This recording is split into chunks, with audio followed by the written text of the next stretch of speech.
વટવામાં નકલી પેપ્સીનો કાળો કારોબાર, બ્રાન્ડેડ પેકેજિંગમાં પીરસવામાં આવતું હતું ઝેર.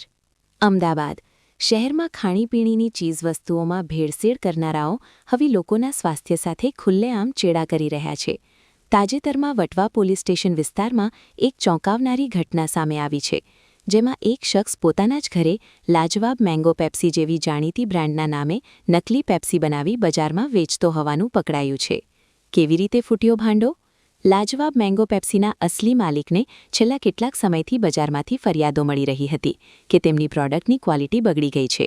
આ શંકાના આધારે માલિકે તપાસ શરૂ કરી અને વટવા પોલીસની મદદ લીધી. પોલીસે શંકાસ્પદ વિસ્તારોમાં વોચ ગોઠવી અને બાતમીના આધારે નવાપુરા વિસ્તારમાં દરોડા પાડ્યા. ફેક્ટરી નહીં, મોતનું કારખાનું. પોલીસ દરોડા દરમિયાન જાણવા મળ્યું કે મુમતાઝ અહેમદ અંસારી નામનો 33 વર્ષીય શખ્સ છેલ્લા 2 વર્ષથી તેના ઘરે જ એક આખી ફેક્ટરી ચલાવી રહ્યો હતો. તે બજાર જેવી જ આબેહૂબ પેકેજિંગ મશીનરી અને પાઉચનો ઉપયોગ કરતો હતો, જેથી ગ્રાહકોને ખબર જ ન પડે કે આ પ્રોડક્ટ નકલી છે. પોલીસે શું જપ્ત કર્યું?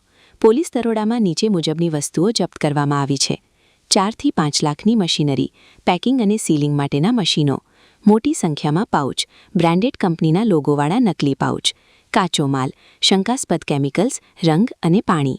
સ્વાસ્થ્ય સાથે ગંભીર ચેડા. આ શખ્સ પાસે કોઈપણ પ્રકારનું લાયસન્સ કે મંજૂરી નહોતી.